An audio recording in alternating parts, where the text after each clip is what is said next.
e estava todo mundo aguardando muito sobre as imagens lá do aeroporto de Roma para falar e mostrar como foi a violência dos familiares, né, contra os familiares de Alexandre de Moraes. E o inquérito da Polícia Federal, que investiga os brasileiros acusados de hostilizar Alexandre de Moraes no aeroporto de Roma, indica que o empresário Roberto Mantovani atingiu com a mão o rosto do filho do ministro. Tem até a imagem que mostra isso. O documento anexou as imagens ao circuito interno que foram enviadas pela Itália, e a PF diz que Mantovani e a esposa aparentemente discutiram e gritaram com o filho de Moraes. Está vendo aí nessa imagem que é justamente o momento em que ele põe a mão no rosto. Acho que dá para ver aqui, ó, no momento em que a mão dele se aproxima do rosto. A análise afirma que o empresário se prosta diante do filho do ministro, é o que diz o texto, e em seguida parece desafiá-lo. A Polícia Federal também indica na legenda das imagens o momento em que a mão de Roberto Mantovani, que é essa daí que a gente vê, atinge o rosto do filho do ministro. Bom, ontem o ministro Dias Toffoli, relator do inquérito, retirou o sigilo dos autos, com a exceção dos vídeos. Ele também adiou o inquérito, a pedido da Polícia Federal, por mais 60 dias. Vamos lá, Josias, até para a gente entender melhor essa história. Como é que essa indica que o empresário parece ter batido no rosto de Moraes? E aí é exatamente o que Moraes tinha já declarado quando ele fez o boletim, né? Quando ele foi procurar as autoridades para falar sobre a violência sofrida pela família. Confirma, então, de certa maneira, o que disse Alexandre de Moraes, é isso? Fabiola, nesse inquérito sobre as agressões que o Alexandre de Moraes diz ter sofrido no aeroporto de Roma, a Polícia Federal convive com três versões, né? A do ministro agredido, a dos bolsonaristas agressores e a versão verdadeira. Imaginou-se que as imagens fornecidas por autoridades italianas serviriam como um tirateima. Entretanto, ao prorrogar as investigações por 60 dias, o ministro Dias Toffoli, que é o relator desse caso no Supremo, ele sinalizou que as dúvidas sobreviveram à análise do VAR judicial. No relatório que enviou ao Supremo, a Polícia Federal mantém as suas avaliações no gelatinoso universo linguístico do condicional. A polícia nota que o Roberto Mantovani parece afrontar e desafiar o filho do ministro, enquanto a mulher dele, a Andréa Munarão, aparentemente continua a gritar, apontando o dedo indicador para o filho do Alexandre de Moraes, ou para alguém próximo. Não dá certeza se ela está se dirigindo ao filho do ministro, para alguém próximo. Aí o relatório diz que o Mantovani, o agressor, parece bater as costas da sua mão direita no rosto do filho do Alexandre de Moraes. Aí atingiu os óculos e aparentemente deslocou os óculos, mas os óculos não chegam a cair no chão, diz a polícia. Então, Fabiola, fica entendido que houve um entrevero em Roma. Mas está claro também que, sem a contribuição das testemunhas ou de outras testemunhas, a Polícia Federal vai ter dificuldades para dimensionar o episódio. O Alexandre de Moraes diz que foi chamado de bandido, comunista, comprado. A família Mantovani diz que não pronunciou essas ofensas. E o VAR de Roma mantém a palavra de um contra do outro. Na hipótese de uma condenação, é preciso mais elementos para dimensionar o tamanho da pena, né? E as imagens não têm som. Então, a Polícia Federal trabalha com o gestual, mas não tem som. Então, ficou, Fabiola, a sensação de que houve um problema, está agora a polícia a lidar com a versão de um lado e a versão do outro, e se não houvesse a necessidade de elucidar dúvidas, o ministro Dias Toffoli não precisaria ter prorrogado essas investigações por 60 dias. E é muito curioso que o ministro, tendo levantado o sigilo do inquérito ali, divulgando inclusive essas primeiras observações da Polícia Federal, tenha mantido sob sigilo o vídeo.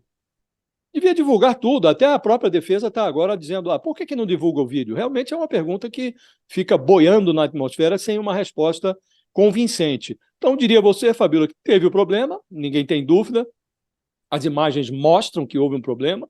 Agora, não há, pelo menos na parte que foi possível verificar do relatório da Polícia Federal, não há cenas com o ministro. O ministro diz ter sido xingado, né? Aqui fala-se do entreveiro ali entre o casal Mantovani e o filho do ministro. Então, há uma série de dúvidas e é preciso elucidar essas dúvidas, daí a prorrogação do inquérito. A defesa da família, ela diz que esse sigilo que foi colocado, ele serve aos interesses de apenas uma das partes, com a utilização de imagens escolhidas a dedo, e questiona um pouco disso. O advogado também afirmou que o relatório é feito por um agente da Polícia Federal e não por peritos. Aí eu até queria pedir para a professora nos ajudar a entender isso. Como é que a senhora vê esse processo? E até nesse caso, se foi realmente uma discussão, um bate-boca, um esbarrão no rosto, o que isso pode render a essa família que fez esse tipo de agressão? Qual é o crime nisso? Que tipo de punição eles devem receber? Bom, eu acho que, em primeiro lugar, é preciso entender que os fatos estão sendo apurados. E essa apuração realmente está sendo realizada com a devida cautela, com toda a cautela, até porque, até o momento, nem há que se dizer, em tese, que crime foi cometido por conta dessa necessidade de maiores apurações relativas a esse caso. Tanto é que o ministro Dias Toffoli, ele concede um prazo de 60 dias para que diligências, ou seja, providências relativas a esmiuçar essa investigação, possam ser realizadas para que se chegue aí a definir o que aconteceu efetivamente. Então, é preciso, não é? Está aí posto que o relatório, até o momento, foi elaborado por um policial, por um agente da PF. Então, é necessário, nesse caso, que essas evidências coletadas a partir dessas imagens do aeroporto sejam levadas ao devido exame pericial para que se chegue aí a uma definição do que houve, para aí sim se ter a certeza de qual foi o crime cometido, o que e eventuais condenações ou aplicações de pena possam ser feitas, porque até o momento, diante do que se tem, na realidade ainda não se tem nada evidenciado aqui, né? Nós temos aí traços ou indícios, não se pode dizer nada do que aconteceu, ou seja, faltam imagens, faltam, por exemplo, outras provas, testemunhas, e esse prazo de 60 dias dará à Polícia Federal chance de investigar e trazer outros elementos de prova para que outras peças desse quebra-cabeça possam ser montadas para aí sim se chegar à definição do crime cometido, da prática e de eventuais penalidades às pessoas que eventualmente o cometeram. Agora, doutora Cláudia, o que alguns disseram até na sequência, até eu acho que o presidente Lula falou na época, o próprio Flávio Dino, que esse ataque a Alexandre de Moraes teria algo maior, que seria um ataque à democracia, por ele ser o presidente do Tribunal Superior Eleitoral, por ele ser um ministro do Supremo Tribunal Federal. É isso mesmo? Seria um ataque à democracia? Poderia ser entendido desta maneira? Bom, vejam, o ministro Alexandre de Moraes, ele esteve ali sempre no centro dessas discussões, eu acho que no centro desse furacão, se nós podemos dizer assim, né? Até porque a função dele, enquanto presidente do Tribunal Superior Eleitoral, fez e faz com que ele tome decisões que impactam todo o processo eleitoral e, consequentemente, a democracia. Eu acho que é interessante nós dizermos aí que ele é o ministro não só do Supremo Tribunal Federal, mas do presidente do Tribunal Superior Eleitoral, então ele não é apenas a figura, a pessoa física, mas também é um ministro de Estado que tem uma função crucial, uma função determinante. Então, eu acho que existem duas coisas nessa situação: ataques à pessoa dele, na perspectiva individual, e à medida em que esses ataques refletem-se e são direcionados ao exercício dele enquanto ministro de Estado, é importante que a gente entenda não apenas como ataques individuais, mas também como ataques à instituição que ele representa e que também há um ataque aí à democracia. Não é uma violação à sua dignidade, à sua individualidade enquanto pessoa, mas também em relação à instituição e à função essencial, não é a função que ele representa de igual modo. Então, é importante que a gente observe isso